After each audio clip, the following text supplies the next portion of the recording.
तो हम लोग थ्योरी का रिवीजन करेंगे मोशन इन स्ट्रेट लाइन का।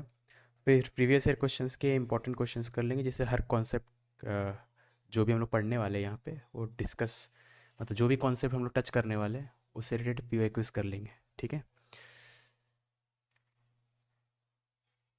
और फिर मोस्ट इम्पॉर्टेंट एससीवी के क्वेश्चंस भी देख लेंगे हम लोग, जो जेई मेन के पॉइंट ऑफ व्यू से इम्पॉर्टेंट है।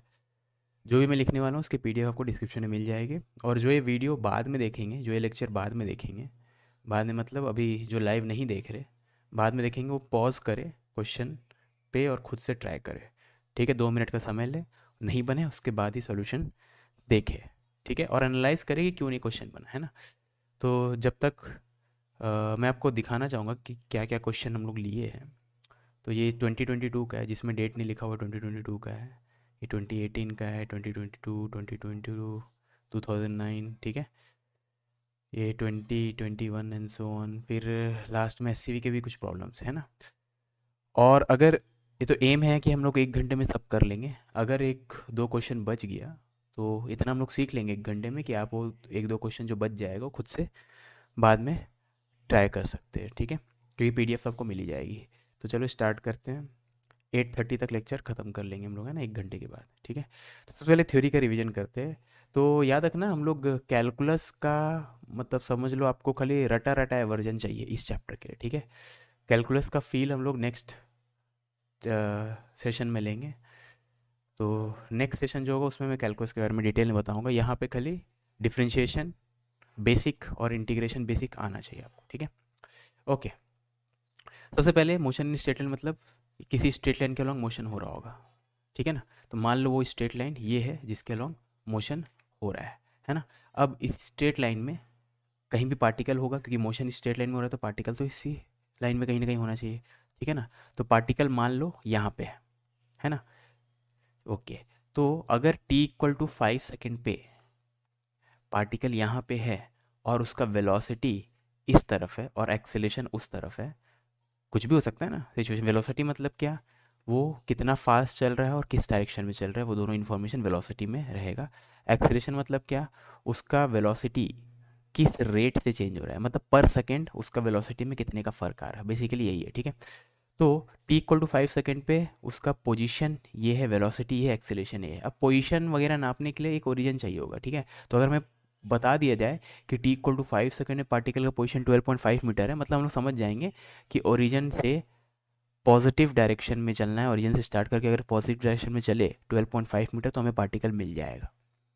ठीक है, ओके। तो इसलिए एक रेफरेंस पॉइंट होना चाहिए, क्योंकि रेफरेंस पॉइंट से कितनी दूर पे पार्टिकल है वो पता हो, और क्योंकि रेफरेंस पॉइंट से सेम डिस्टेंस दूर इस तरफ भी हो सकता है पार्टिकल, इस तरफ भी हो सकता है, तो हम लोग एक डायरेक्शन को पॉजिटिव ले लेंगे और एक डायरेक्शन को नेगेटिव ले लेंगे।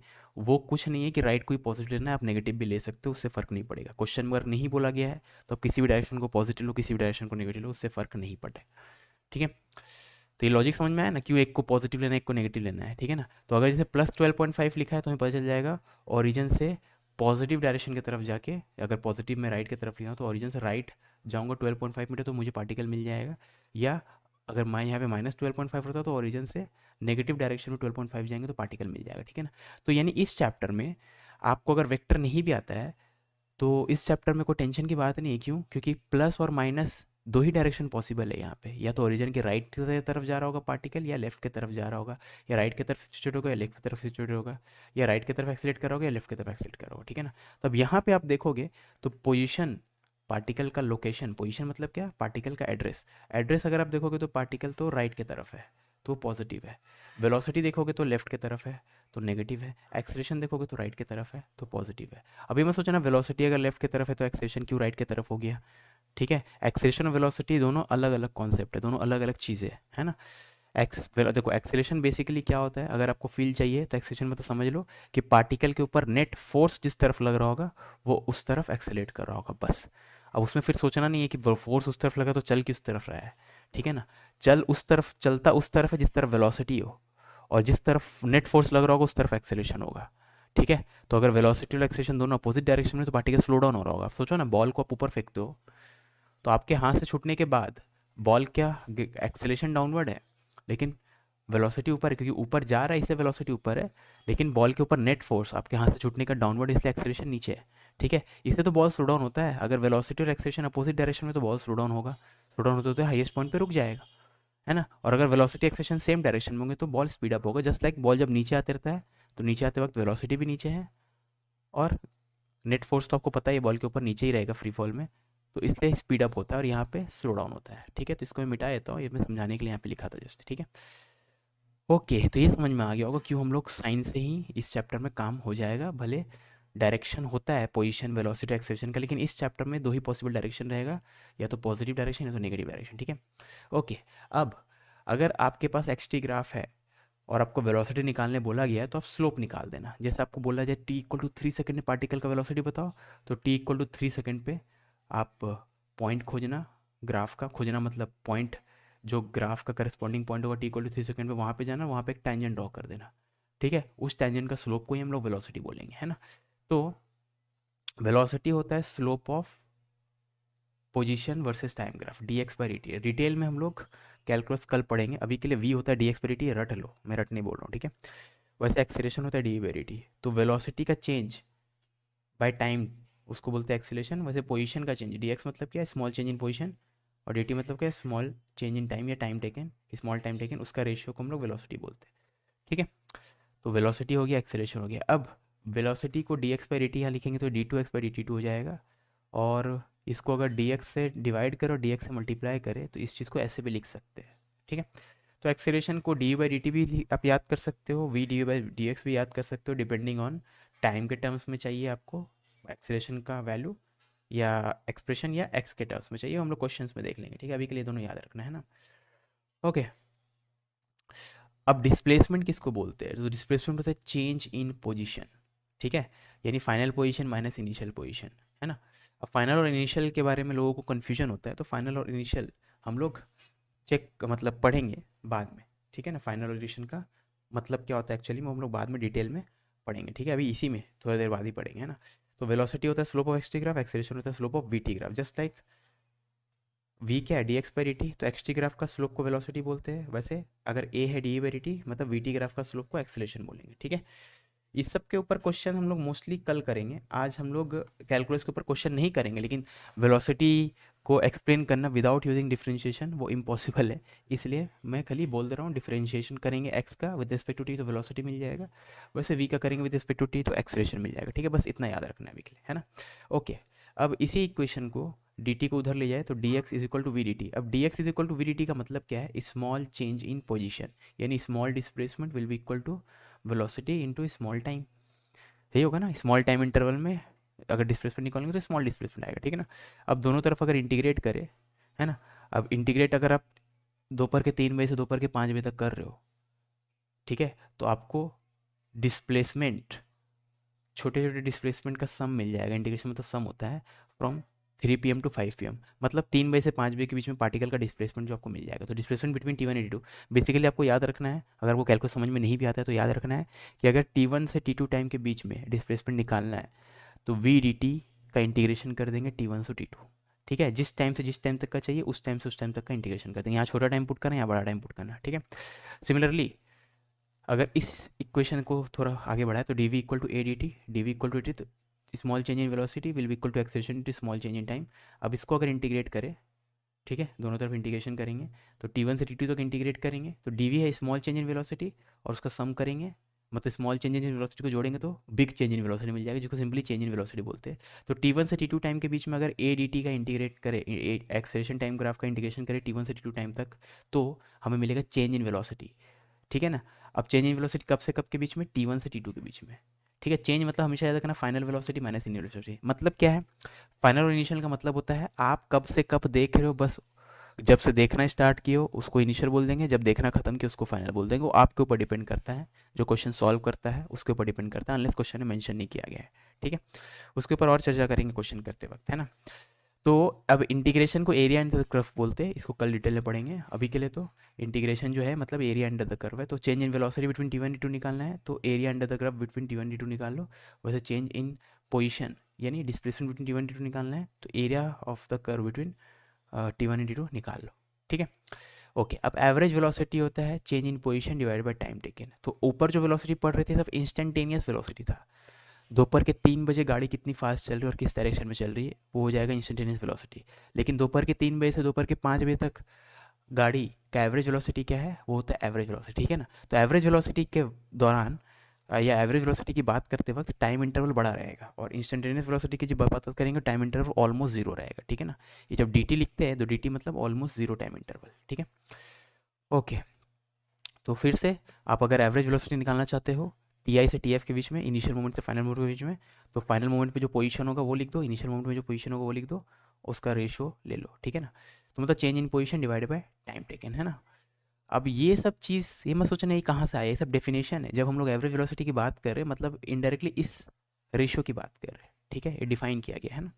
ओके, अब ऊपर वाले एरिया को पॉजिटिव लेना और नीचे वाले एरिया को नेगेटिव लेना, ठीक है ना। वैसे एवरेज एक्सेशन भी delta we by delta T, तो जिस टाइम से जिस टाइम के बीच में आपको एवरेज वेलोसिटी एवरेज एक्सेशन निकालना है, उन दोनों टाइम इंस्टेंट्स के बीच का वेलोसिटी का डिफरेंस लिख देंगे ऊपर में, और नीचे में टाइम का डिफरेंस। तो जो टाइम पहले लिखोगे वही टाइम यहाँ पे भी उसके करस्पॉन्डिंग वेलोसिटी पहले लिखेंगे, और जो टाइम बाद में लिखेंगे उसके करस्पॉन्डिंग वेलोसिटी बाद में लिखेंगे। यहाँ पे वही हो रहा था, ठीक है। इस टाइम का पोजीशन यहाँ पे, इस टाइम का पोजीशन यहाँ पे, ठीक है। ओके, अब ये अभी जो भी लग रहा है आपको, बहुत लोग को लग रहा होगा इतना फास्ट फास्ट चल रहे हैं, क्वेश्चन नहीं बनेंगे। क्वेश्चन बनेंगे, टेंशन मत लो। जो जो मैं बता रहा हूँ एग्जैक्टली बस उसी को यूज़ करके ही क्वेश्चन बनाऊंगा, उससे एक वर्ड भी एक्स्ट्रा यूज़ नहीं करूँगा, ठीक है ना। अब यहाँ पे मैं वो इंपॉर्टेंट बात लिख दिया हूँ कि initial and final values of any parameter, चाहे पोजिशन हो, वेलोसिटी हो, टाइम हो, it all depends on the part of the motion you are interested in, ठीक है ना। समझ में आ रही बात। जैसे एक एग्जांपल ले रहा हूँ मैं, एक पार्टिकल को फ्रॉम रेस्ट हम लोग छोड़ दिए हवा में, ठीक है। तो 1 सेकेंड बाद उसका वेलोसिटी है 10 metre per second downward, 2 second बाद 20 है, 3 सेकेंड बाद 30 है। ये सब कैसे निकाले वो भी मैं बताऊंगा कुछ देर में। अभी के लिए तो ये गिवन है मान लो, ठीक है ना। और 1 सेकेंड का तो 5 मीटर नीचे पहुंच गया है, 2 सेकेंड के बाद टोटल 15 मीटर नीचे पहुंच चुका है इनिशियल पोजीशन, तो 3 सेकेंड का टोटल 25 मीटर, 30 मीटर नीचे पहुंच गया, ऐसा कुछ जो भी है ना, ठीक है। डेटा में थोड़ा गलती हो सकता है, वो इंपॉर्टेंट नहीं, पॉइंट है मैं यहाँ पे बताना चाहता हूँ इनिशियल और फाइनल के बीच का डिफरेंस, ठीक है। तो अगर आप यहाँ से लेके यहाँ के बीच में पार्टिकल को स्टडी करना चाहते हो, सिर्फ यहाँ से यहाँ के बीच में, ठीक है ना, तो आपके लिए इनिशियल पोजीशन ये हो गया और फाइनल पोजीशन ये हो गया, बात खत्म। तो यहाँ से यहाँ के बीच में इनिशियल वेलोसिटी क्या है 0, फाइनल वेलोसिटी क्या है -10, ठीक है। इनिशियल पोजीशन ये, फाइनल पोजीशन है। इनिशियल वेलोसिटी मतलब यहाँ के वेलोसिटी, फाइनल वेलोसिटी मतलब यहाँ के वेलोसिटी, एंड सो ऑन। ये नहीं सोचना आपको सर लेकिन यहाँ से यहाँ तक चला है तो फाइनल तो ये होना चाहिए ना। फाइनल का मतलब वो नहीं होता है। फाइनल का मतलब होता है आप कितने देर के लिए, जितने देर के लिए मोशन स्टडी कर रहे हो, जब स्टडी करना स्टार्ट किए वो इनिशियल मोमेंट हो गया। ऑब्जर्वेशन स्टार्ट किया, जब ऑब्जर्वेशन आपको खत्म करना है वो फाइनल हो गया, खत्म बात, ठीक है। तो यहाँ पे वेलोसिटी डाउनवर्ड को अगर नेगेटिव ले तो -10, और यहाँ से यहाँ के बीच में डिस्प्लेसमेंट है, डाउनवर्ड डायरेक्शन है 5, मैं डाउनवर्ड को नेगेटिव लेता हूँ तो -5, ठीक है। आप पॉजिटिव लोगे तो प्लस हो जाएगा हर जगह, ठीक है। ओके, अगर आप यहाँ से यहाँ के बीच का मोशन स्टडी कर रहे हो या ऑब्जर्व कर रहे हो, ठीक है ना, तब ये इनिशियल हो जाएगा, ये फाइनल हो जाएगा, ठीक है। तो यहाँ पे इनिशियल वेलोसिटी कितना है 10 डाउनवर्ड यानी -10, और फाइनल वेलोसिटी हो जाएगा आपके लिए -20, मतलब 20 डाउनवर्ड, ठीक है, माइनस मतलब डाउनवर्ड है ना। और यहाँ से यहाँ के बीच का डिस्प्लेसमेंट कितना है 10 मीटर डाउनवर्ड, तो -10, ठीक है। मैं डाउनवर्ड को नेगेटिव लिया हूँ, ठीक है ना, मैं डाउनवर्ड को नेगेटिव लिया हूँ, अपवर्ड को पॉजिटिव लिया, है ना। अगर आप यहाँ से यहाँ के बीच में मोशन स्टडी करोगे तो ये इनिशियल ये फाइनल, समझ में आई बात, ठीक है ना। अब यहाँ से यहाँ के बीच में करोगे तो ये इनिशियल ये फाइनल, यहाँ से यहाँ के बीच में करोगे तो ये इनिशियल ये फाइनल, एंड सो ऑन, ठीक है। अब ऊपर जो मैंने बताया था वेलोसिटी, एक्सेलरेशन, पोजीशन, ये इनके बीच का रिलेशन, ठीक है। बेसिकली एक्स तो पोजीशन होता है, मतलब ओरिजिन से कितनी दूर पे और किस डायरेक्शन में पार्टिकल है। इस चैप्टर में डायरेक्शन का जितना भी इंपॉर्टेंस हो प्लस और माइनस से ही काम हो जाएगा, तो उतना सोचना नहीं है आपको डायरेक्शन के बारे में, ठीक है। पोजीशन को डिफरेंशिएट कर देंगे विद रिस्पेक्ट टू टाइम तो वेलोसिटी मिल जाएगा, और वेलोसिटी को डिफरेंशिएट कर देंगे विद रिस्पेक्ट टू टाइम तो एक्सेलरेशन मिल जाएगा, ठीक है। तो ये सब डेफिनेशंस है, मतलब ऑलवेज वैलिड है। ये मत सोचना कि ये इस चैप्टर में वैलिड अगले में वैलिड नहीं रहेगा, नहीं, ये सब डेफिनेशन है, ऑलवेज वैलिड है, डेफिनेशन और ऑलवेज वैलिड, ठीक है। तो ये सब डेफिनेशन है, कोई रिजल्ट्स नहीं, ये सब डेफिनेशन है, हम लोग डिफाइन किए। जब हम लोग वेलोसिटी बोलते हैं मतलब एक्स का differentiation with respect to time, acceleration का मतलब ही होता है वेलोसिटी का differentiation with respect to time. ये नहीं कि acceleration is equal to d by d t, मैं ये नहीं बोलना चाहता हूँ, भले लिखा वही हूँ लेकिन मतलब इसका ये है, यहाँ पे डेफिनेशन है। ये आपको लग सकता है कि क्वेश्चन है, नहीं, ये डेफिनेशन है, ठीक है। ओके, अब ये अगर समझ में नहीं आया तो कोई टेंशन की बात नहीं है, हम लोग आगे बढ़ते हैं अभी, ठीक है। अब ऊपर जो मैंने बात बोला था वो हर एक एक्सेलरेशन के लिए वैलिड है, चाहे यूनिफॉर्म एक्सेलरेशन हो या नॉन यूनिफॉर्म एक्सेलरेशन हो, ऊपर इंटीग्रेशन और डिफरेंशिएशन वाला जो टेक्निक्स था, ठीक है। लेकिन अगर यूनिफॉर्म एक्सेलरेशन है तो आप इंटीग्रेशन करके ये सब रिजल्ट्स ला सकते हो, समझ में आई बात? अगर यूनिफॉर्म एक्सेलरेशन है तो बार बार आपको इंटीग्रेशन की जरूरत नहीं है, एक बार इंटीग्रेशन करके ये रिजल्ट लेते हैं। अब जब भी यूनिफॉर्म एक्सेलरेशन होगा तो इसको यूज़ करो, बस मतलब यहाँ टाइम बचाने का तरीका है। ऊपर जो मैंने बताया था इंटीग्रेशन करने का तरीका, वो हमेशा ट्रू है, चाहे यूनिफॉर्म एक्सेलरेशन हो या नॉन यूनिफॉर्म एक्सेलरेशन हो। लेकिन अगर आपको टाइम बचाना है तो आप यूनिफॉर्म एक्सेलरेशन वाला केस के लिए इंटीग्रेशन वगैरह करोगे तो डायरेक्टली ये रिजल्ट आएगा। इसका मतलब ये है कि अगर आपको क्वेश्चन ने बोल दिया यूनिफॉर्म एक्सेलरेशन मतलब एक्सेलरेशन टाइम के ऊपर इसके साथ चेंज नहीं हो रहा है, तो आप ये तीनों फॉर्मूला यूज़ कर सकते हो। अगर आपको ये फॉर्मूला याद नहीं रहते हैं तो आप वही ऊपर वाला इंटीग्रेशन डिफरेंशिएशन वाला टेक्निक भी यूज़ कर सकते हो, कोई प्रॉब्लम नहीं होगी। ठीक है, ओके। तो हम लोग मान के चलते हैं क्योंकि एग्जाम में हमें टाइम बचाना है, तो हम लोग ये तीनों फॉर्मूला हमें याद है, ठीक है ना। अब इसका मतलब समझो, इस फॉर्मूला का मतलब ये है डिस्प्लेसमेंट ऑफ द ऑब्जेक्ट। ये है कितने टाइम के लिए आप ऑब्जर्व किए, तो जितने टाइम के लिए ऑब्जर्व किए उतने टाइम ड्यूरेशन में ऑब्जेक्ट का डिस्प्लेसमेंट क्या है। डिस्प्लेसमेंट मतलब उसका इनिशियल पोजीशन और फाइनल पोजीशन के बीच का सेपरेशन क्या है, इसको बोलते हैं डिस्प्लेसमेंट। ठीक है, और इस चैप्टर में डायरेक्शन का कोई इंपॉर्टेंस तो नहीं है, खाली प्लस और माइनस से ही काम हो जाएगा, है ना। तो इंपॉर्टेंस तो है, मतलब प्लस और माइनस से ही काम हो जाएगा। ठीक है, तो इनिशियल वेलोसिटी, अब इनिशियल वेलोसिटी याद रखना, आप जितने टाइम के लिए देखोगे ऑब्जर्वेशन पीरियड जो रहेगा उसके इनिशियल मोमेंट पे जो वेलोसिटी होगा उसको इनिशियल बोलोगे, ठीक है। और फाइनल मोमेंट पे जो वेलोसिटी को उसको फाइनल बोलोगे, है ना। तो initial velocity, final velocity, displacement, time interval, वो सब कॉन्सेप्ट मैंने ऊपर बता दिया, तो उसको यूज़ करेंगे इन तीनों फॉर्मूलाज। ठीक है, ओके। अगर कोई डायरेक्शन ऑफ मोशन का चेंज नहीं हो रहा है, मतलब पार्टिकल स्ट्रेट लाइन में चल रहे, तो इसका मतलब मैं समझने की डायरेक्शन ऑफ मोशन चेंज नहीं हो सकता, इधर जाके उल्टा भी तो आ सकता है ना। तो स्ट्रेट लाइन में चलने के लिए भी दो डायरेक्शन ऑफ मोशन है, एक राइट एक लेफ्ट, ठीक है ना। तो अगर डायरेक्शन ऑफ मोशन चेंज नहीं हो रहा है किसी केस में, मतलब या तो राइट की तरफ ही जा रहा है हमेशा, लेफ्ट नहीं आ रहा है, या तो हमेशा लेफ्ट की तरफ ही जा रहा है, उस केस में डिस्प्लेसमेंट का जो मैग्नीट्यूड होगा वो डिस्टेंस के बराबर होगा। ठीक है, क्योंकि अगर डायरेक्शन चेंज नहीं कर रहा है तो जितना दूर जाएगा वो, जितना दूरी कवर करेगा उतना ही डिस्प्लेस भी हो जाएगा मैग्नीट्यूड वाइज। ठीक है ना, क्योंकि डिस्प्लेसमेंट पॉजिटिव नेगेटिव कुछ भी हो सकता है, लेकिन डिस्टेंस तो पॉजिटिव ही होता है। ठीक है, इसके ऊपर भी क्वेश्चन करेंगे, है ना। और अब एक चीज़ होता है इसमें, distance travelled in NH second starting from rest, उसके लिए ये फॉर्मूला यूज़ होता है। आप यहाँ पे ऊपर वाला इसको यूज़ करके आराम से ये सब डिराइव कर सकते हो। ठीक है, तो distance travelled in NH second starting from rest होता है हाफ इंटू एक्सेलरेशन का मैग्नीट्यूड इंटू 2n-1। अब NH सेकेंड का मतलब क्या होता है, NH सेकेंड का मतलब समझो, जैसे थर्ड सेकेंड मैं बोलूँ distance travelled in third second, ठीक है, मैं D लिखता हूँ, S लिखूँगा तो डिस्प्लेसमेंट समझ में आता है। Distance travelled in third second हो जाएगा, सेकेंड मतलब 2 सेकेंड से लेकर 3 सेकेंड के बीच में कितना चला है उसको बोलते हैं distance travelled in third second. अगर आपको बोलने का मन है कि डिस्टेंस ट्रैवल्ड इन 3 सेकेंड्स, इसका मतलब यही होगा डिस्टेंस ट्रैवल्ड इन 3 सेकेंड मतलब 0 से लेकर 3 सेकेंड्स के बीच में कितना चला, और distance travelled in third second मतलब 2 सेकेंड से लेकर 3 सेकेंड के बीच में कितना चला, तो दोनों में फ़र्क है। ठीक है, डिस्टेंस ट्रैवल्ड इन 3 सेकेंड से distance travelled in third second, clear है। ठीक है, जैसे पहला 3 लोग और तीसरा आदमी, इन दोनों में फ़र्क है ना, पहला 3 लोग में तीनों आ जाएंगे, और तीसरा आदमी मतलब पहला दूसरा तीसरा, सिर्फ तीसरे को देखना है हमें। ठीक है, वैसे टाइप का कॉन्सेप्ट है यहाँ पे, है ना। ओके, अब ग्रेविटी के अंदर जब भी मोशन होगा तो एक्सेलरेशन हमेशा जी डाउनवर्ड होगा। अब मोशन अंडर ग्रेविटी में हम लोग अज्यूम कर लेते हैं एयर रेजिस्टेंस का कोई रोल वगैरह नहीं है, ठीक है ना। अब एयर रेजिस्टेंस का रोल नहीं है, इसका मतलब क्या है, आप एयर रेजिस्टेंस को नेग्लेक्ट करना, अगर क्वेश्चन में नहीं बोला गया है तो आप नेग्लेक्ट करना। अगर सामने से बोल दिया गया कि एयर रेजिस्टेंस को कंसिडर करना है तभी करना, अदरवाइज मत करना। ठीक है, ओके। तो मोशन अंडर ग्रेविटी मतलब ये मत सोचना कि खाली नीचे ही जा रहा होगा पार्टिकल, ऊपर भी जा सकता है। ठीक है ना, आप अगर बॉल को ऊपर फेंक दो, आप तो आपके हाथ से छूटने के बाद से बॉल के ऊपर सिर्फ mg फोर्स ही लगेगा, तो उसका एक्सेलरेशन फिर जी डाउनवर्ड ही है। ठीक है ना, तो जब भी मोशन अंडर ग्रेविटी बोल दिया गया मतलब समझ लेना आपके हाथ के कॉन्टैक्ट में या किसी भी कॉन्टैक्ट में नहीं है। ठीक है ना, तो अगर डाउनवर्ड को नेगेटिव ले तो acceleration will be always -g, यानी -10 मीटर पर सेकेंड स्क्वायर या -9.8, जो भी डेटा क्वेश्चन में दिया गया हो। ठीक है, अगर आप डाउनवर्ड को पॉजिटिव लोगे तो ये प्लस प्लस हो जाएगा, है ना। ओके, तो याद रखना कि इस केस में जब ऑब्जेक्ट ऊपर जा रहा है, जैसे बॉल को आप ऊपर फेंकते हो तो ऑब्जेक्ट स्लो डाउन होगा, क्यों, क्योंकि वेलोसिटी और एक्सेलरेशन अपोजिट डायरेक्शन में, तो स्लो डाउन होगा। ठीक है ना, और यहाँ पे जब बॉल नीचे आ रहा होगा तो वेलोसिटी भी डाउनवर्ड है, क्योंकि बॉल नीचे आ रहा है तो वेलोसिटी डाउनवर्ड है। और फ्री फॉल में या मोशन अंडर ग्रेविटी में एक्सेलरेशन हमेशा डाउनवर्ड ही रहता है। ठीक है ना, क्योंकि अर्थ हमेशा बॉल को नीचे ही खींचता है, चाहे बॉल ऊपर जा रहा हो या नीचे जा रहा हो, है ना। तो उस केस में क्योंकि वेलोसिटी और एक्सेलरेशन सेम डायरेक्शन में, तो ऑब्जेक्ट की स्पीड बढ़ेगी। ठीक है, ओके। अब इसकी बात करते हैं, ये वेलोसिटी मतलब कितना, where and how fast it is going, how fast moving. ठीक है, ये होता है वेलोसिटी, है ना। अगर आपको सिंपल टर्म में समझना है, एक्सेलरेशन मतलब net force divided by mass, दोनों अलग अलग चीज़ है। हम लोग को हमेशा लगता है, या बहुत सारे बच्चों को अभी भी लगता है ये चीज़, ठीक है, सबको नहीं लेकिन अधिकतर बच्चों को लगता है कि जिस तरफ वेलोसिटी को उस तरफ एक्सेलेरेशन। नहीं भैया, एक्सेलेरेशन मतलब नेट फोर्स जिस तरफ हो। तो हम लोग नेक्स्ट चैप्टर में पढ़ेंगे डिटेल में, मतलब न्यूटन्स लॉ में पढ़ेंगे डिटेल में ये वाली चीज़।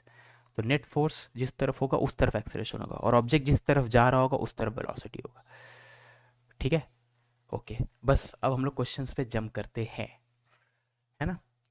तो जो ये वीडियो बाद में देखेंगे, रिकॉर्डेड वाला फॉर्म में देखेंगे, वो प्लीज़ पॉज करें 2 मिनट और उसके बाद सॉल्व करें। और जो अभी लाइव देख रहे हैं वो अभी इनको 1 मिनट का या 30 सेकंड का टाइम इसको सॉल्व करो, ठीक है। इस क्वेश्चन को आप सॉल्व करो, 30 सेकंड का टाइम है ना।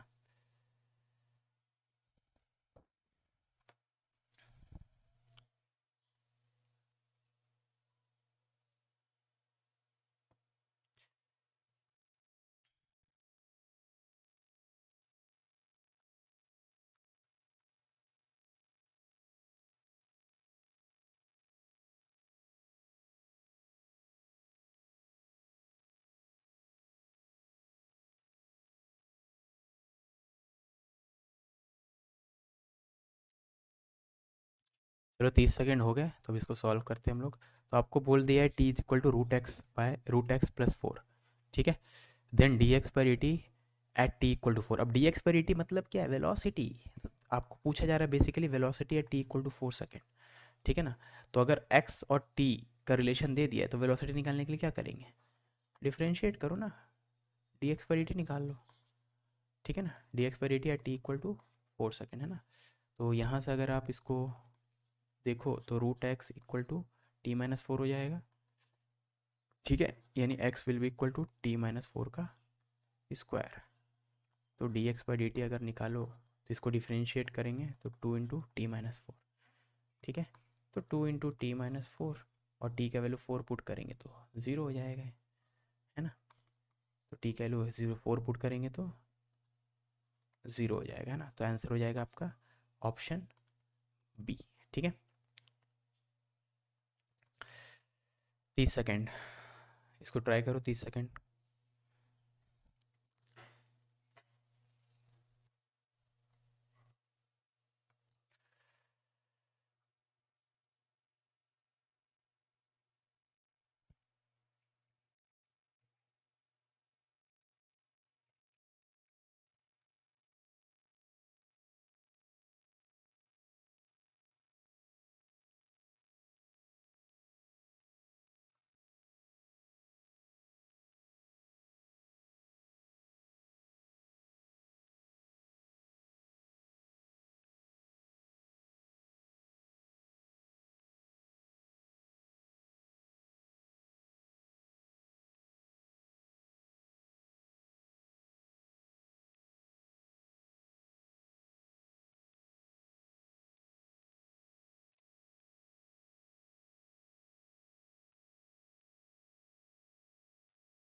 ओके, तो यहाँ पे देखते हैं।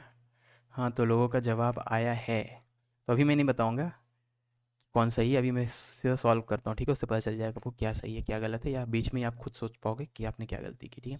तो all the graphs below are intended to represent the same motion. तो सेम मोशन के लिए मतलब एक ही मोशन के लिए ये चारों ग्राफ बनाया गया है, ठीक है ना। लेकिन एक ग्राफ इन चारों में से इनकरेक्ट है। याद रखना, मोशन के बारे में को बताया नहीं कि खाली ये बोला गया है कि इन चार में से 3 graph represent the same motion, ठीक है। And one of them is in, मतलब चौथा वाला इज इनकरेक्ट, तो पिक इट अप, है ना। मतलब क्या है, बेसिकली इन चारों में से कौन सा एक ग्राफ बाकी 3 के साथ इनकंसिस्टेंट है वो पता करना है बेसिकली। समझ में आ रही बात, ठीक है। क्योंकि हमें बताया नहीं गया कि मोशन कैसा है, तो हम लोग सिर्फ एक ग्राफ देख के कभी नहीं बोल पाएंगे। वैसे यहाँ पे ऑप्शन इतने खराब खराब है कि बोल पाएंगे। जैसे यहाँ पे अगर आप देखोगे तो सेम पोजीशन पे वेलोसिटी का 2 अलग अलग वैल्यू है, क्या ये हो सकता है?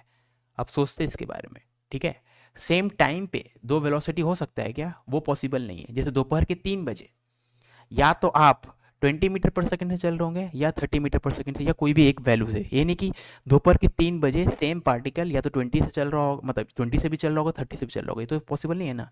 तो सेम टाइम पे 2 अलग अलग वेलोसिटी पॉसिबल नहीं है, लेकिन सेम पोजीशन पे यानी सेम लोकेशन पे 2 अलग अलग वेलोसिटी पॉसिबल है। क्यों? जैसे एक एग्जांपल देता हूँ मैं, पहले एक एग्जांपल देता हूँ, सबको समझ में आ जाएगा। ठीक है, जैसे बॉल को आप ऊपर फेंको, ठीक है, और बॉल यहाँ तक गया, है ना। तो इस पोजीशन की बात करते हैं, या इस पूरे पाथ में कोई पोजीशन की बात करो, तो इस पोजीशन पे जब बॉल होगा तो दो ऑप्शन है बॉल के पास। जब बॉल अगर ऊपर जाते वक्त जब इस पोजीशन को क्रॉस करेगा तो वेलोसिटी उसकी ऊपर होगी, और बॉल जब नीचे आते वक्त इस पोजीशन को क्रॉस करेगा तो वेलोसिटी उसकी नीचे होगी। ठीक है, तो वेलोसिटी पॉजिटिव है ऊपर जाते वक्त, और नीचे आते वक्त सेम पोजीशन पे और सेम एक्स बॉल का वेलोसिटी एक बार प्लस, जैसे यहाँ पे कोई वैल्यू भी ले लेते हैं ना, एक बार वेलोसिटी 10 अपवर्ड है, एक बार वेलोसिटी 10 डाउनवर्ड है, सेम पोजीशन के लिए। सेम पोजीशन मतलब सपोज मान लो 5 मीटर इस पोजीशन पे इतना है। ठीक है, तो सेम पोजीशन पे दो वेलोसिटी हो सकता है ना। ओके, अब इसको देखेंगे, जैसे जैसे टाइम बढ़ते जा रहा है, डिस्टेंस बढ़ते जा रहा है, ये सही बात है, टाइम के डिस्टेंस नहीं घट सकता। ठीक है ना, एक बार ऑब्जेक्ट चलना स्टार्ट हो गया है, जैसे टाइम बढ़ता जाएगा उसका डिस्टेंस कवर्ड तो बढ़ता ही जाएगा, है ना। डिस्प्लेसमेंट जो होगा वो कम हो सकता है, जैसे इसी केस में देखो, ऑब्जेक्ट जब तक ऊपर जा रहा है तब तक तो उसका डिस्प्लेसमेंट बढ़ रहा है इनिशियल पोजीशन से अगर देखे। ठीक है, लेकिन जब नीचे आने लगेगा तब नेट डिस्प्लेसमेंट का घटते जा रहा है ना, क्योंकि वापस इनिशियल पोजीशन की तरफ आते जा रहा है। ठीक है ना, तो डिस्टेंस टाइम के साथ बढ़ सकता है। ओके, पोजीशन टाइम के साथ घट सकता है क्या? हाँ, घट सकता है। ठीक है, वैसे वेलोसिटी टाइम के साथ घट सकता है क्या? हाँ, घट सकता है। जैसे यहाँ पे अब इसका मैं एग्जांपल देता हूँ, पहले तो मैं दिखा रहा हूँ चारों ग्राफ कभी ना कभी किसी न किसी केस में ट्रू है, मैं बस वो दिखा रहा हूँ पहले। ठीक है ना, तो वेलोसिटी टाइम के साथ घट सकता है क्या? हाँ, घट सकता है। जैसे यहाँ पे अगर आप देखोगे, इसका स्लोप निकालोगे आप, तो स्लोप तो कांस्टेंट आएगा, क्योंकि स्ट्रेट लाइन के हर पॉइंट पे सेम ही टेंजेंट आता है। यहाँ पे आप टेंजेंट बनाओ, या यहाँ पे टेंजेंट बनाओ, यहाँ पे टेंजेंट बनाओ, आप देख सकते हो सब टेंजेंट सेम ही टेंजेंट है। ठीक है, अगर कर्व्ड लाइन है तब अलग अलग पॉइंट पे अलग अलग टेंजेंट आएगा, ये दोनों टेंजेंट डिफरेंट। लेकिन अगर स्ट्रेट लाइन है तो हर पॉइंट पे टेंजेंट ड्रॉ करोगे तो सब टेंजेंट्स कोइंसाइड कर जाएंगे। ठीक है, तो स्लोप यानी सब जगह सेम है, यानी स्लोप कांस्टेंट है। और वेलोसिटी टाइम का स्लोप क्या होता है? एक्सेलेरेशन तो होता है, यानी एक्सेलेरेशन कांस्टेंट है। तो बेसिकली ये वाला ग्राफ है कांस्टेंट एक्सेलेरेशन के लिए। ठीक है, ये वाला ग्राफ किसके लिए है? कांस्टेंट एक्सेलेरेशन के लिए। पोजीशन वर्सेस टाइम ग्राफ दिया गया, तो पोजीशन वर्सेस टाइम ग्राफ का स्लोप क्या देगा आपको? वेलोसिटी देगा। तो यहाँ पे वेलोसिटी ऐसा है। ठीक है, टी इक्वल टू जीरो पे वेलोसिटी पॉजिटिव है। ठीक है, और यहाँ भी टी इक्वल टू जीरो पे वेलोसिटी पॉजिटिव है, तो ये दोनों मैच तो कर रहे हैं। यहाँ पे अगर आप एक्सेलेरेशन देखोगे, याद रखें वेलोसिटी वर्सेस पोजीशन का ग्राफ है, तो आप स्लोप निकालोगे तो एक्सेलेरेशन नहीं आएगा, v d by d x. ठीक है, स्लोप से एक्सेलेरेशन नहीं आएगा। यहाँ पे स्लोप निकालेंगे तो वेलोसिटी आ जाए, स्पीड आ जाएगी। यहाँ पे स्लोप निकालेंगे तो वेलोसिटी आ जाएगी, क्योंकि पोजीशन वर्सेस टाइम है। यहाँ पे स्लोप निकालेंगे तो एक्सेलेरेशन आ जाएगा। ठीक है, लेकिन यहाँ पे स्लोप निकालेंगे तो कुछ भी नहीं आएगा, क्योंकि डी बाई डी एक्स कुछ भी रिप्रेजेंट नहीं करता है। ठीक है, लेकिन यहाँ पे थोड़ा सोचते हैं, अगर डी बाई डी एक्स की वैल्यू निकाले, अगर एक्सप्रेशन आपको निकालना है तो v d by d x से निकालना पड़ता है। ठीक है ना, अब यहाँ पे अगर आप टेंजेंट बनाओगे, ठीक है, तो आप देख सकते हो टेंजेंट का स्लोप धीरे धीरे बढ़ रहा है। यहाँ पे टेंजेंट ज़्यादा हॉरिजॉन्टल है, यहाँ पे ज़्यादा वर्टिकल होगा, यहाँ पे पूरा वर्टिकल हो गया। समझ में आ रही बात? देखो टेंजेंट का स्लोप आप देख सकते हो, एक पेन यहाँ पे रखोगे, पेन को अगर इस इंक्लाइन पे स्लाइड करना चाहोगे तो यहाँ पे पेन ऐसा होगा, फिर ऐसा, फिर ऐसा, तो इंक्लिनेशन बढ़ रहा है, इंक्लिनेशन बढ़ते बढ़ते बढ़ते पेन वर्टिकल हो जाएगा यहाँ पे। समझ में आ रही बात? तो क्या हम लोग बोल सकते हैं जैसे जैसे पोजीशन यहाँ से यहाँ तक चेंज हुआ, स्लोप बढ़ रहा था, तो ये वाली चीज़ बढ़ रही थी, स्लोप बढ़ रहा है ना, मैग्नीट्यूड ऑफ स्लोप है ना, मैग्नीट्यूड ऑफ स्लोप। साइन के बारे में सोचो, मैग्नीट्यूड ऑफ स्लोप बढ़ रहा है, क्योंकि लाइन जितनी यदि वर्टिकल होगी उतनी यदि स्लोप होगी। ठीक है, तो ये बढ़ रहा था। ठीक है, और यहाँ से यहाँ आते वक्त स्पीड घट रहा था, तो स्पीड घट रहा है और ये बढ़ रहा है। ठीक है, जैसे यहाँ से यहाँ आप जाओ ना, देखो ना स्पीड घट रहा है ना, इस पॉइंट पे स्पीड ज़्यादा है, वैसे वेलोसिटी स्पीड कम हो गई और कम हो गई और कम हो गई और कम हो गई और कम हो गई और कम हो गई। ठीक है, तो एक घट रहा है एक बढ़ रहा है, तो प्रोडक्ट कांस्टेंट हो सकता है, माइट बी ए कांस्टेंट। ठीक है, माइट भी बोल रहा हूँ मैं, है ना। ओके, तो अगर प्रोडक्ट कांस्टेंट हो गया तो कांस्टेंट एक्सेलरेशन हो जाएगा। तो ये ग्राफ कांस्टेंट एक्सेलरेशन रिप्रेजेंट कर सकता है। मैं कर सकता है इसलिए बोल रहा हूँ क्योंकि एग्जैक्टली मुझे ग्राफ का शेप नहीं पता ना, इक्वेशन जब तक नहीं मिला जाएगा तो शेप नहीं पता है। ठीक है, तो तुक्का थोड़ा करना पड़ेगा। तो माइट भी पॉसिबल कि एक्सेलरेशन कांस्टेंट है यहाँ पे, माइट भी पॉसिबल। ठीक है, ओके, यहाँ पे भी एक्सेलरेशन कांस्टेंट है, क्योंकि अगर आप पोजीशन वर्सेस टाइम का इक्वेशन देखोगे तो you t plus half A T square, ये पैराबोला होता है, दिस इज अ पैराबोला। ठीक है, तो एक्चुअली में यहाँ डिस्प्लेसमेंट होता है, लेकिन अगर इनिशियल पोजीशन जीरो है तो डिस्प्लेसमेंट क्या होता है? Final position minus initial position. तो अगर इनिशियल पोजीशन जीरो है किसी केस में, तब ऐसा हो सकता है डायरेक्टली कि एक्स की value you t plus half A T square, जो भी ये पैराबोला है, और ये भी पैराबोला ही है। मतलब फिर से एग्जैक्ट इक्वेशन नहीं पता, मतलब एग्जैक्ट इक्वेशन इस शेप का हमें दिया नहीं है, लेकिन पैराबोला ऐसा दिख रहा है, तो यहाँ पे भी एक्सेलरेशन कांस्टेंट है। और यहाँ पे भी एक्सेलरेशन कांस्टेंट है, तो इन तीनों केसेस में एक्सेलरेशन कांस्टेंट है। इसमें हो सकता है क्योंकि एक्चुअली में इसमें भी हो सकता है क्योंकि एक्चुअली मुझे ग्राफ का इक्वेशन नहीं दिया गया है, ठीक है। इक्वेशन जब तक दिया नहीं गया तो मैं पैराबोला नहीं बोल सकता, मैं क्या आइंस्टीन भी नहीं बोल सकता, ठीक है। अब इस पे आते हैं, यहाँ पे अगर आप देखोगे तो ये वाला ऐसा टाइप का पैराबोला है, ठीक है। इसमें अगर आप कुछ ड्रॉ करना चाहोगे तो ये इस टाइप का पैराबोला है, और ये वाला पार्ट इस टाइप का कुछ पैराबोला है, ठीक है। तो अगर अपवर्ड फेसिंग पैराबोला होता है तो एक्सेलरेशन पॉजिटिव होता है, और डाउनवर्ड फेसिंग पैराबोला होता है तो एक्सेलरेशन नेगेटिव होता है। तो अब बोलोगे सर ये तो अपनी थ्योरी में नहीं बताया, चलो नहीं बताया तो अब कुछ ऐसा बताते हैं या ऐसे टर्म्स बताते हैं कि थ्योरी में जो बताया हो, ठीक है। तो यहाँ पे स्लोप देखे थे आप, ऐसा स्लोप बढ़ रहा बढ़ते बढ़ते स्लोप मैक्सिमम यहाँ पे होगा, देख लो स्लोप बढ़ते आ रहा बढ़ते आ रहा, और इसके बाद से स्लोप आप देखोगे तो घटते आ रहा। तो ये तो बोल सकता हो ना कि इस पॉइंट से पहले तक है ना स्लोप बढ़ रहा था पूरा ग्राफ में, यहाँ से यहाँ तक स्लोप बढ़ रहा था और इसके बाद से स्लोप घटने लगा। तो अगर स्लोप बढ़ रहा है तो स्पीड बढ़ रही है, तो यहाँ से यहाँ तक स्पीड बढ़ी है, उसके बाद से स्पीड घट रही है। वैसे वेलोसिटी का मैग्नीट्यूड को स्पीड बोलते हैं हम लोग, ठीक है। अगर आपको दूसरा तरीका समझना, अगर ये तरीका समझ में नहीं आया तो ऐसा सोचो कहीं भी वेलोसिटी या स्पीड जीरो हो रही है क्या, नहीं। तो इससे भी आसान तरीका मैं अभी जो बताया, अगर वो मान लो किसी को लग रहा है बहुत हार्ड तरीका था तो मैं दूसरा तरीका बताता हूँ। चलो इस ग्राफ में बताओ कहाँ पे वेलोसिटी जीरो है, यहीं पे जीरो है, दिख रहा है आपको, इस पॉइंट पे वेलोसिटी जीरो है, ओके हो गया। इस ग्राफ में कहाँ पे वेलोसिटी जीरो है, यहाँ पे वेलोसिटी जीरो है, क्योंकि पोजीशन वर्सेस टाइम ग्राफ का स्लोप जीरो होता है, तो इस टाइम पे वेलोसिटी जीरो है, इस टाइम पे वेलोसिटी जीरो होगा, यहाँ पे इस पोजीशन पे वेलोसिटी जीरो होगा जो भी है, और यहाँ पे इस टाइम पे वेलोसिटी जीरो है, ठीक है। लेकिन यहाँ पे वेलोसिटी जीरो नहीं दिख रहा है हमें, यहाँ पे अगर आप देखोगे तो टेंजेंट ऐसा है, कहीं भी टेंजेंट हॉरिजॉन्टल नहीं हो रहा है, ठीक है। हो भी रहा है तो लास्ट मोमेंट पे हो रहा है, अगर यहाँ पे अगर आपको लग रहा है हॉरिजॉन्टल हो गया है तो, ठीक है ना। लेकिन यहाँ पे तो ये बीच में हो रहा है, यहाँ पे बीच में कहीं हो रहा है ना, इसके बाद वापस से वेलोसिटी नॉन जीरो, यहाँ पे भी नॉन जीरो। ये बस आपको समझ में आया ना। तो अब नेक्स्ट इसको ट्राई करो 30 सेकेंड, 30 सेकेंड में इसको ट्राई करो, ठीक है।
ओके तो ये 30 सेकेंड ख़त्म हो गए, तो अब इसको ट्राई करते हैं हम लोग, ठीक है। जो लोग ये वीडियो को लाइव नहीं देखेंगे वो 2 मिनट पूरा टाइम ले, ठीक है ना, 2 मिनट टाइम लेकर सॉल्व करें। यहाँ पे मैं 30 सेकेंड ही दे रहा हूँ। Particle moving in straight line such that it velocity is increasing at this rate. अरे तो वेलोसिटी का रेट ऑफ चेंज तो आपको बता दिया, this is nothing but D by d T, आपको दे तो दिया। इंक्रीजिंग बोल दिया मतलब प्लस है, ठीक है। डिक्रीजिंग बोलता तो -5 करते, तो डी बाई डी टी आपको दे दिया है, मतलब एक्सेलेरेशन दे दिया। तो डायरेक्टली नहीं बोला कि acceleration 5 metre per second square है, ये बोल दिया कि d by d t is 5 metre per second. यहाँ ओके ओके ओके सॉरी, यहाँ पे पर मीटर बोला है ना, ठीक है ठीक है ठीक है।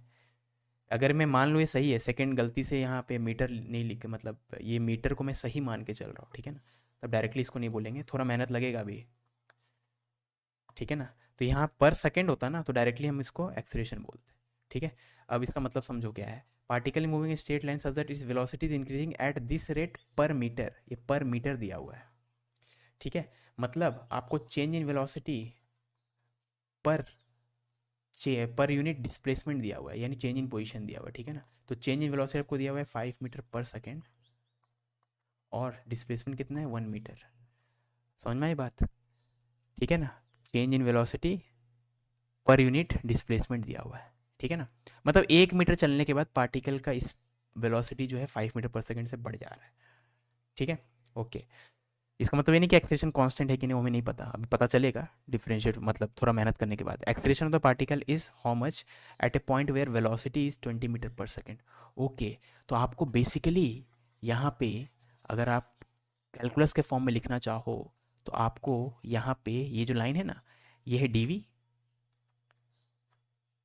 पर मीटर, ठीक है ना। तो डीवी बाई डी एक्स आपको दे दिया है 5, change in velocity per unit displacement, change in velocity 5 metre per second per unit. तो आपको डी बाई डी एक्स दिया है, ये सबको समझ में आ रहा है? हाँ एग्जैक्टली आकाश ने सही लिखा है। मैं पहले इसको मीटर सेकेंड समझ लिया था, ठीक है ना, मैं खुद गलती किया था, मैं 5 मीटर पर सेकेंड ही मान लिया था, ठीक है। तो ये भी 2022 में आया है ना। तो ये डी बाई डी एक्स दिया हुआ है 5, ठीक है। ओके, तो आपसे पूछा गया है एक्सेलेरेशन पार्टिकल का बताओ जहाँ पे उसका वेलोसिटी इतना है। अरे भैया एक्सेलेरेशन होता है v d by d x, V20 d by d x 500 metre per second square, ठीक है। डी बाई डी एक्स को पता है इतना। हाँ, अब एक अजम्पशन मैंने इस क्वेश्चन को करते वक्त ले लिया, क्या कोई बता सकता है वो अजम्पशन क्या है? एक अजम्पशन मैंने ले लिया एक क्वेश्चन करते वक्त, मैंने वो बताया भी नहीं। और आकाश आपने क्वेश्चन सॉल्व किया और सही भी किया, गुड। लेकिन आप भी बताओ, अगर आपने सॉल्व किया तो बताओ वो अजम्पशन क्या है, ठीक है। कुछ देर बाद मतलब, क्योंकि आपको आप चैट करोगे तो थोड़ा गैप रहेगा, तो मैं इसको छोड़ रहा हूँ अभी के लिए। वो अजम्पशन मैं बताऊँगा अभी थोड़ी देर में बताऊँगा, ठीक है ना। एक अजम्पशन मैंने लिया, वो अजम्पशन आप बताना मुझे कमेंट में, ठीक है।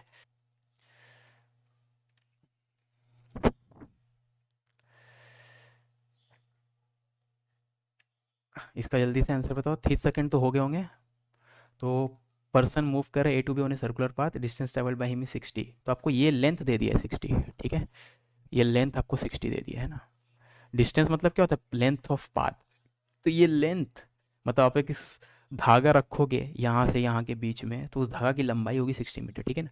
तो मैग्नीट्यूड ऑफ डिस्प्लेसमेंट यहाँ से यहाँ के बीच में कितना है? तो डिस्प्लेसमेंट मतलब आपको खाली, ये वैसे स्ट्रेट लाइन मोशन का क्वेश्चन नहीं है, लेकिन ये basic concept of difference between displacement and distance वाला, इसलिए मैं इस चैप्टर में ले लिया हूँ, ठीक है ना।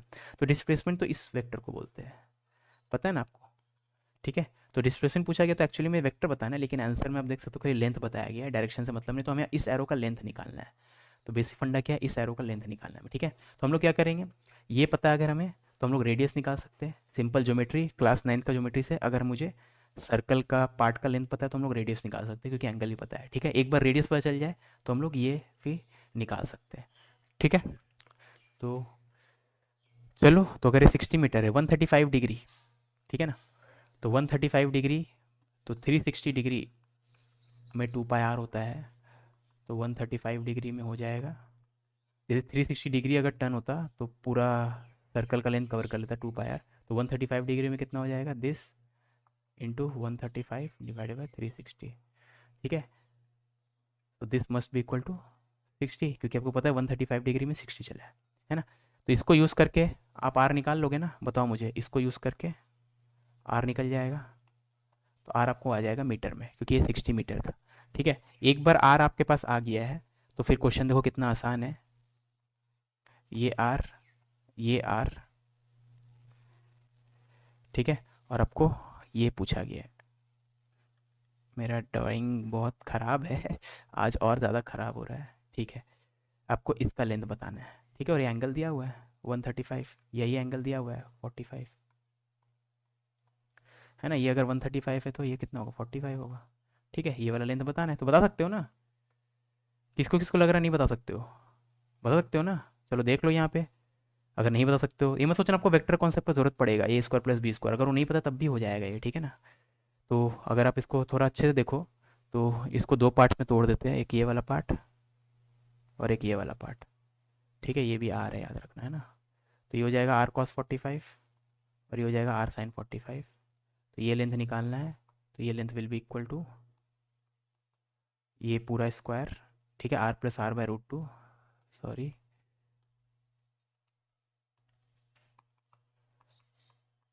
और अगर कोई वेक्टर पता है a square plus b square plus 2 b cos theta, तो डायरेक्टली वहाँ से भी आप कर सकते हो, लेकिन क्योंकि मैं उसको नहीं पढ़ाया हूँ इस चैप्टर में अभी तक, इसलिए मैं ऐसे यूज़ कर रहा हूँ, ठीक है। तो बस इससे आपका आंसर आ जाएगा, क्लियर है। ओके, अब हम लोग आगे बढ़ते हैं। ये क्वेश्चन भी करो, और 1 मिनट ले लो चलो इस क्वेश्चन को करने के लिए, ठीक है, 1 मिनट।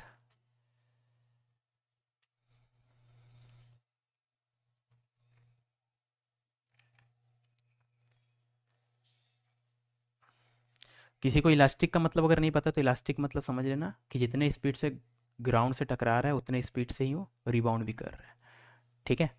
मतलब उसका स्पीड जो है, टकराने के कारण स्पीड घटी नहीं है, मतलब टकराने के जस्ट पहले इतनी स्पीड है, टकराने के जस्ट बाद भी उतनी ही स्पीड है, ठीक है। ग्राउंड मतलब यहाँ पे प्लेट, जो भी जिस भी चीज़ से टकरा रहा है, मैं ग्राउंड अजूम कर लिया था, प्लेट दिया हुआ है ना। ये जेई मेन 2009 का है।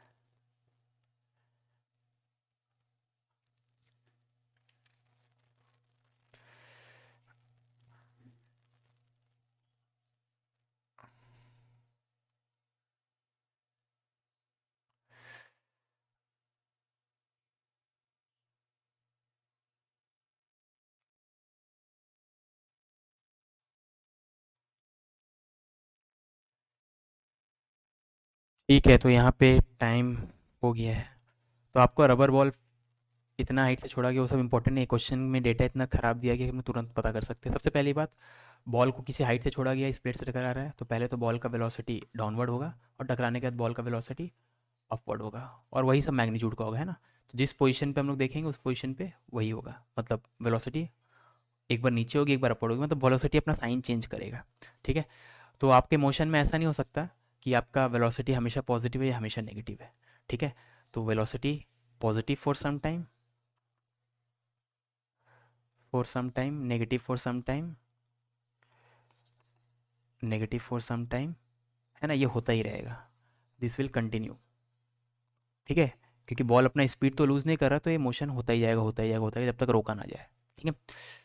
ओके, तो वेलोसिटी पॉजिटिव है कुछ टाइम के लिए, कुछ टाइम के लिए नेगेटिव है, ठीक है। आपको पता है एक्सेलरेशन होता है स्लोप ऑफ वीटी ग्राफ।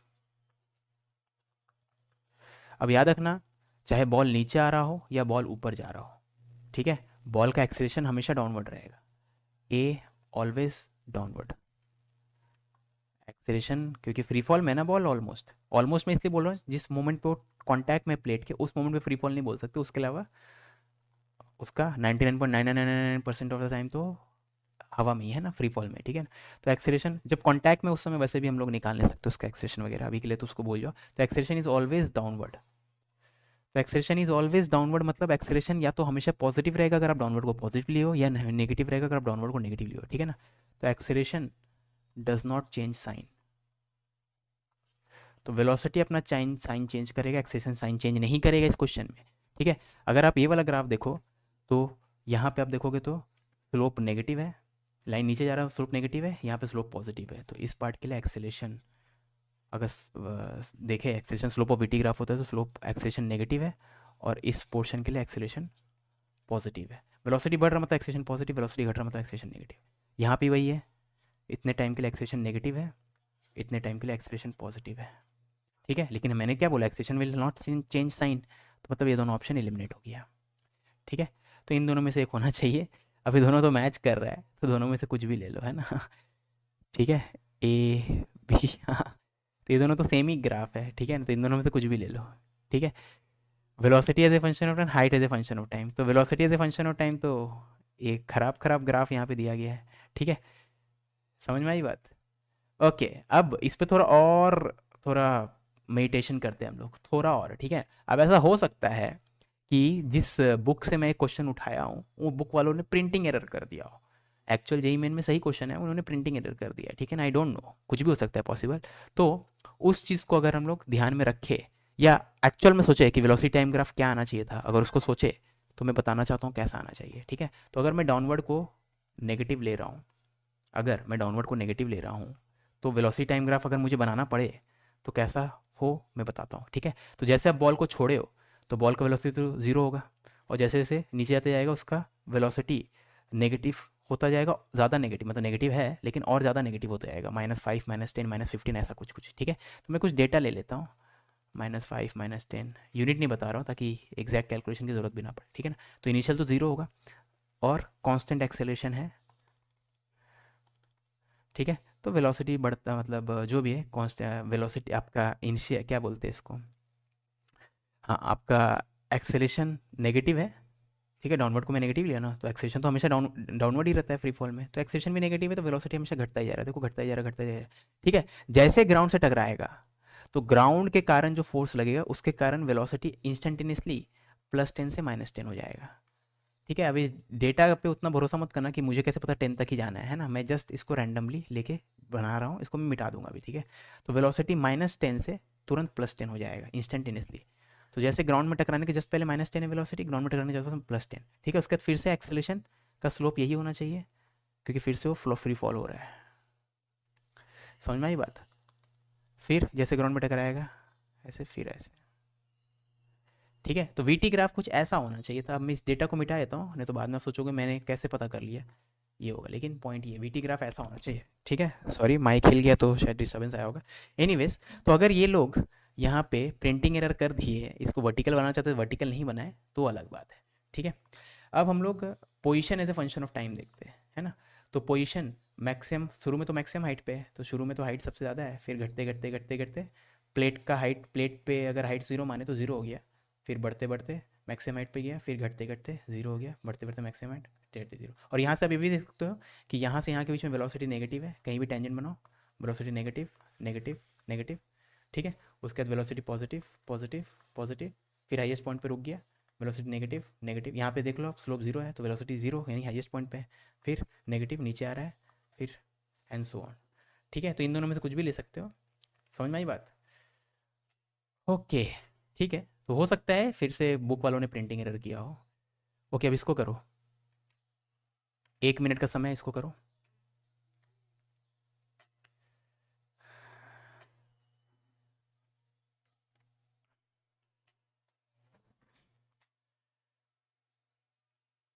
एक मिनट का समय है, इसको करो।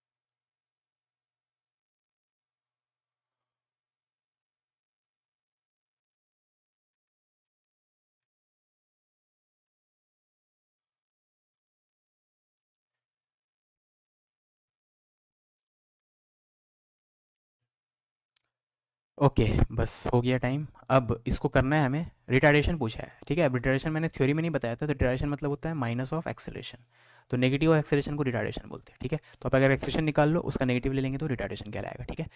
ओके, तो यहाँ पे टी वर्सेस एक्स का आपको रिलेशन दिया हुआ है, आपको रिटार्डेशन बताना है, मतलब बेसिकली नेगेटिव ऑफ एक्सेलरेशन बताना है, और अगर आप आंसर देखोगे तो खाली वी के फॉर्म में, ठीक है, नहीं एक्स है यहाँ पे नहीं टी है, ठीक है। तो एक काम करते हैं, सबसे पहले इसको अगर टाइम के रिस्पेक्ट में एक्स के रिस्पेक्ट में डिफ्रेंशिएट कर देते हैं। आप टाइम के रिस्पेक्ट में करोगे तब भी आ सकता है, लेकिन याद रखना टाइम के रिस्पेक्ट में करोगे तो थोड़ा लंबा हो जाएगा, एक्स के रिस्पेक्ट में करोगे तो जल्दी होगा, ठीक है। बस मैं यही बोलना चाहता हूँ, आपको जैसा करना है करो। तो मैं टाइम के रिस्पेक्ट में इसको डिफ्रेंशिएट कर रहा हूँ, तो इस इक्वेशन को मैं सॉरी एक्स के रिस्पेक्ट में डिफ्रेंशिएट कर रहा हूँ, ठीक है। तो यहाँ पे d t by d x हो जाएगा, है ना। एक्स के रिस्पेक्ट में डिफ्रेंशिएट करेंगे तो क्या हो जाएगा, d t by d x. तो d t by d x मतलब 1/v, क्योंकि d x by d t 1/v होता है, d x by d t v होता है, ठीक है। तो d t by d x, और इस तरफ डिफ्रेंशिएट करेंगे तो 2mx, ठीक है, प्लस एन, ये है ना। तो इसको डिफ्रेंशिएट कर दे विद रिस्पेक्ट टू एक्स, तो d t by d x को 1/v लिखेंगे क्योंकि d x by d t v होता है, और इसको डिफ्रेंशिएट करेंगे विद रिस्पेक्ट टू एक्स, तो इतना, ठीक है। तो यहाँ से v और x का रिलेशन आ गया। अब एक्सेलरेशन क्या होता है, v D by d x, तो v के वैल्यू यहाँ से लिख दो, ठीक है। अब डी बाई डी एक्स निकालना है तो इसको फिर से डिफ्रेंशिएट करो, है ना। तो डी बाई डी एक्स अगर निकालना है तो इसको डिफ्रेंशिएट कर दो फिर से विथ रिस्पेक्ट टू एक्स। तो अगर इसको with respect to x differentiate करें तो देखो क्या होगा, इस तरफ को डिफ्रेंशिएट करेंगे तो याद रखना ये फंक्शन ऑफ v है, ठीक है। तो ये एक्चुअली में v की पावर -1 है ना। तो रबड़ किधर है यार, सेलेक्ट नहीं हो रहा है, एनीवेज। तो डी वी की power -1 with respect to d x करना, और इसको डिफ्रेंशिएट करें विद रिस्पेक्ट टू एक्स तो 2m आएगा, ठीक है ना। अब इसको डिफरेंशिएट अभी डायरेक्टली नहीं कर सकते क्योंकि इसमें चेन रूल लगने वाला है। ये वेलोसिटी का फंक्शन है, पोजीशन का फंक्शन है ना, तो इसको पहले वेलोसिटी के रिस्पेक्ट में डिफरेंशिएट करो और फिर वेलोसिटी को पोजीशन के रिस्पेक्ट में। ठीक है, अब ये चीज़ हो जाएगा -1/v², है ना, into dy/dx is equal to 2m।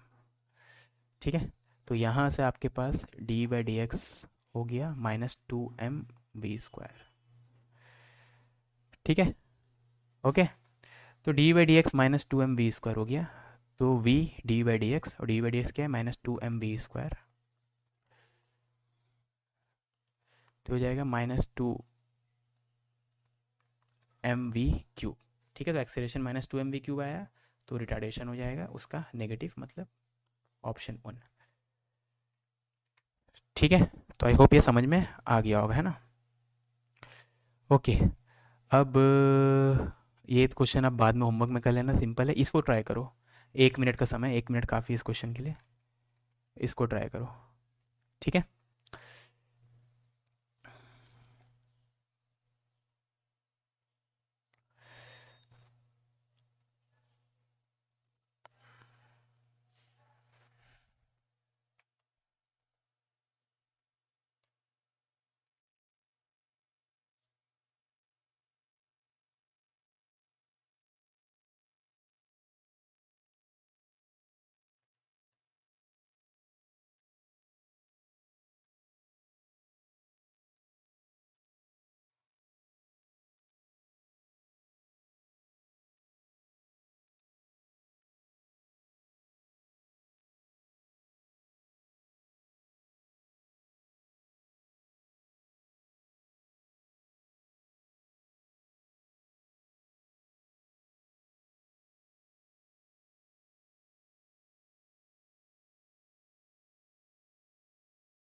Okay, अब इस टाइप के क्वेश्चन, ये 2022 का क्वेश्चन है।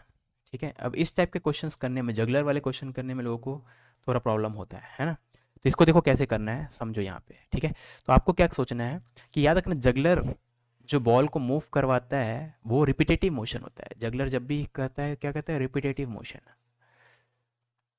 ठीक है, और रिपीटेटिव मोशन अगर कर रहा है तो ये पक्की बात है कि वो जितनी बॉल को हवा में रख रहा है या फेंक रहा है, हर एक बॉल या दो थ्रोज के बीच का टाइम कांस्टेंट होना चाहिए। तो रिपीटेटिव मोशन तभी हो सकता है जब गैप या gap between consecutive throws is constant.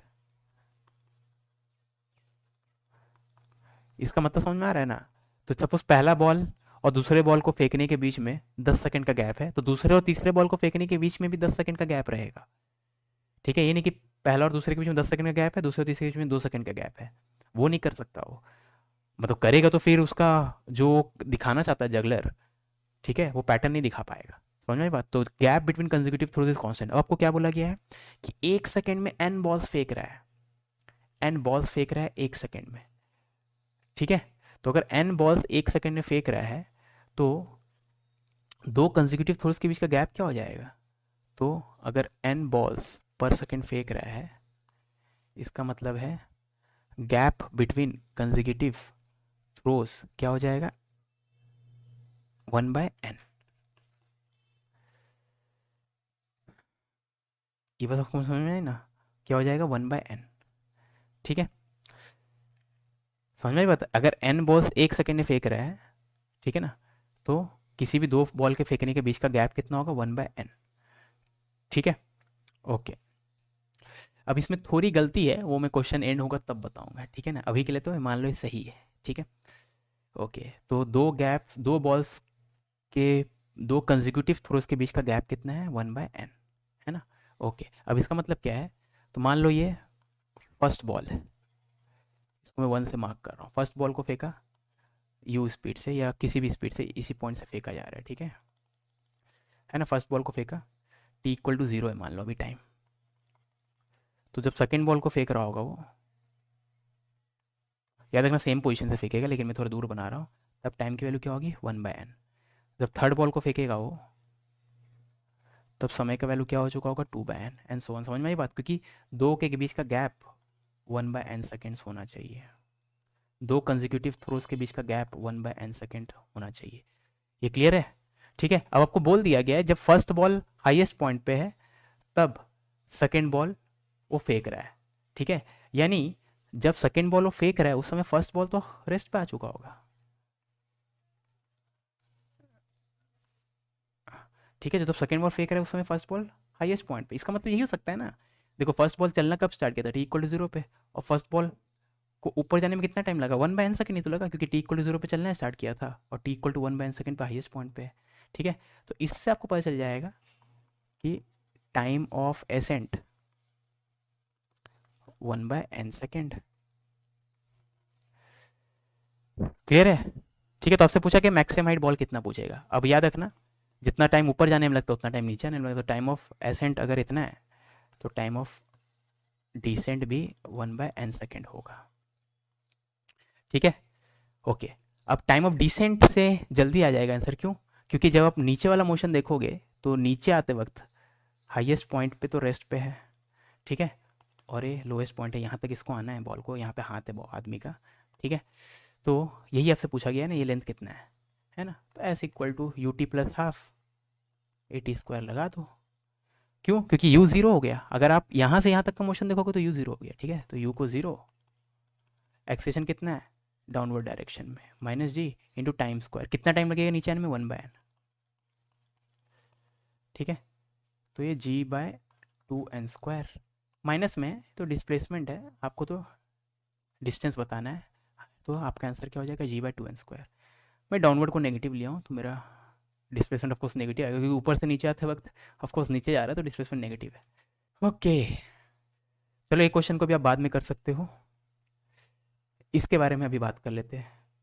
तो ऑलरेडी टाइम हो गया है और 5 मिनट लेते हैं। ये SCV के 2 क्वेश्चंस जो है ये अच्छे हैं, मोर देन 1 करेक्ट है, तो इसके बारे में सोचो। 2 मिनट समय लो इसमें, और नीचे वाले में 2 मिनट समय लेना, फिर हम लोग लेक्चर ख़त्म कर देंगे, ठीक है।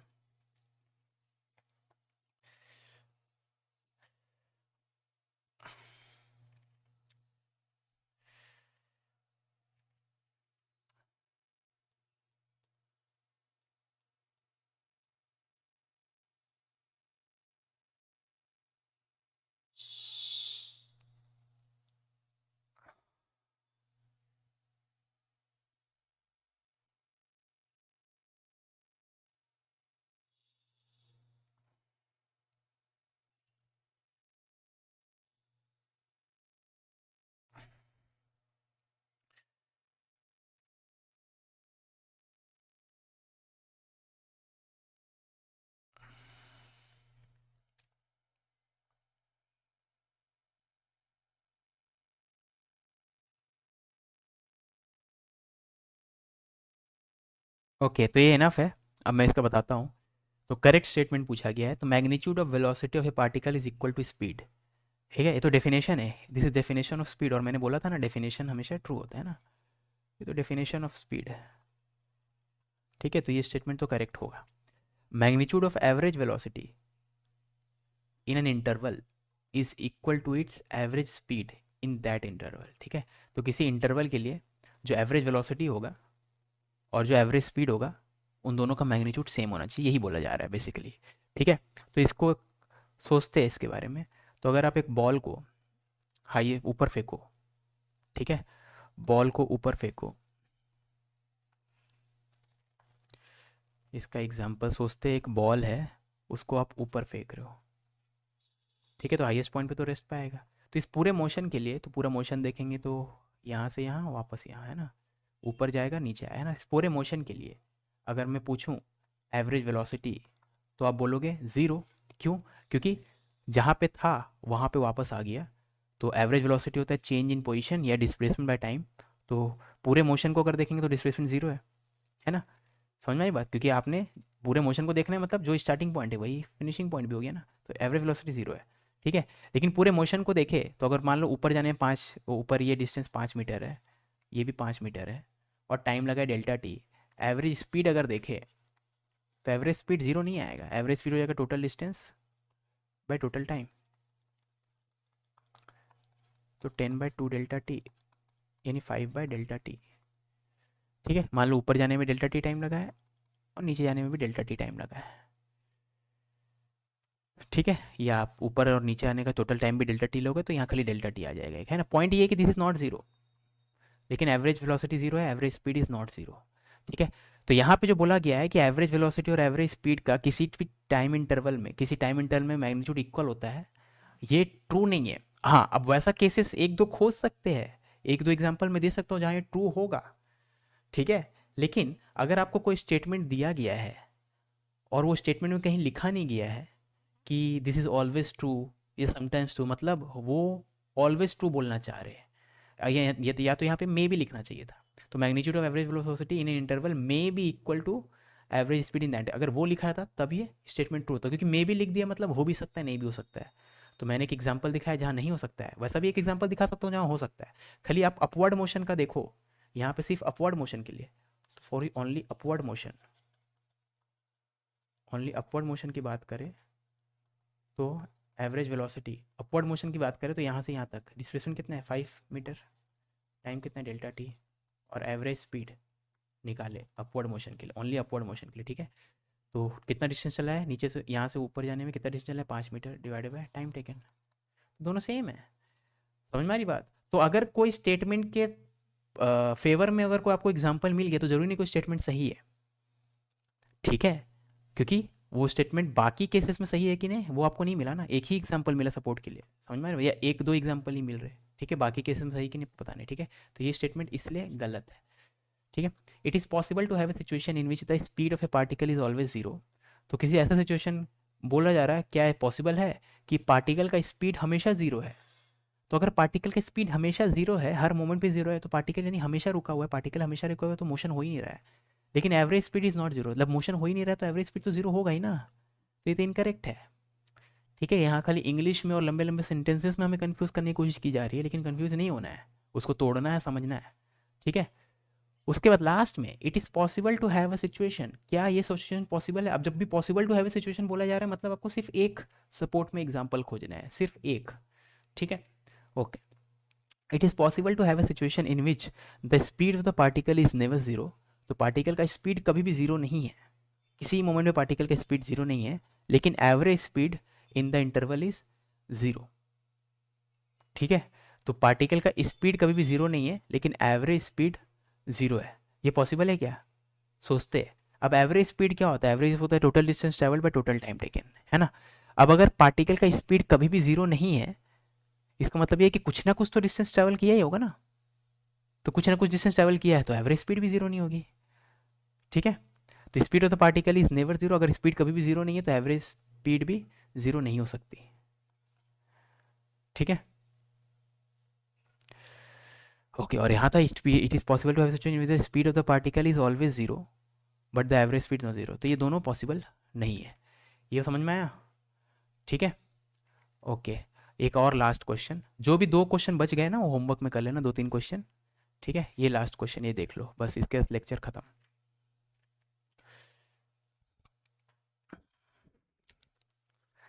दो मिनट का समय लो।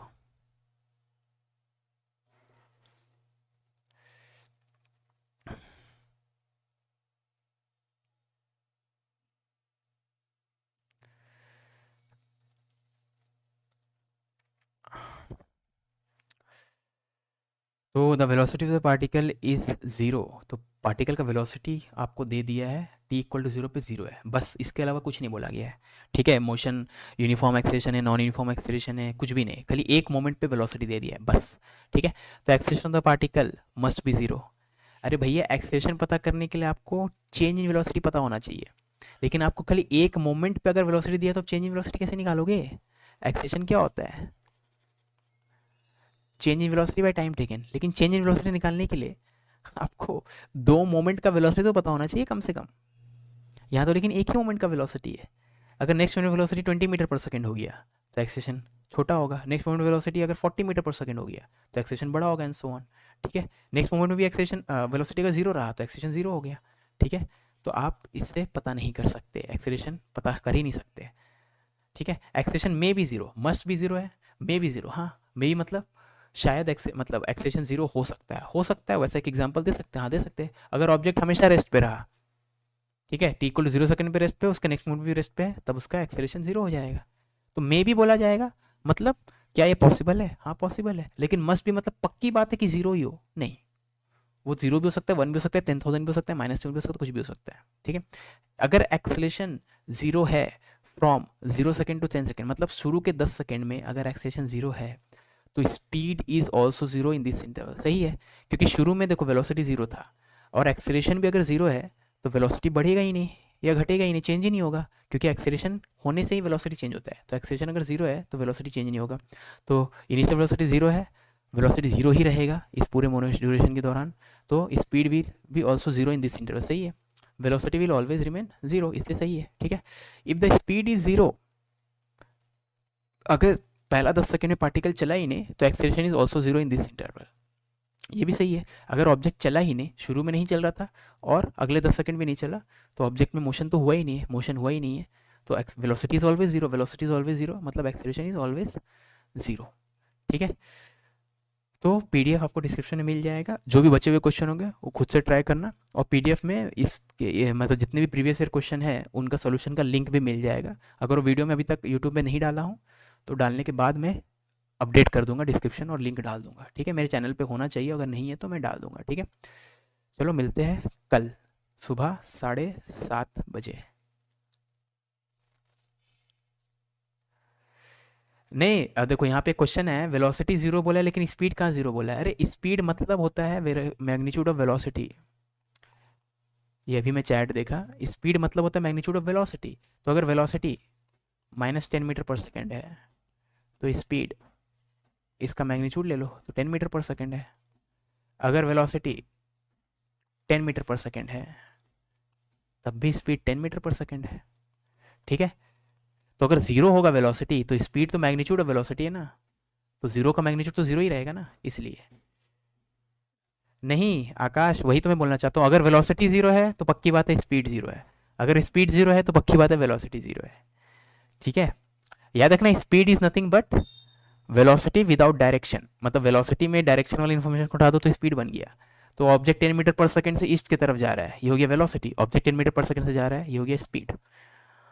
ठीक है, तो अगर वेलोसिटी 0 है तो पक्की बात है कि ऑब्जेक्ट चल ही नहीं रहा है, मतलब वेलोसिटी। आकाश, अब समझ में आया मैं क्या बोल रहा हूँ? ठीक है, आई होप ये समझ में आ गया होगा। तो स्पीड याद रखना वेलोसिटी का मैग्नीट्यूड होता है। ठीक है, चलो मिलते हैं नेक्स्ट सेक्शन में, अंटिल देन बाय।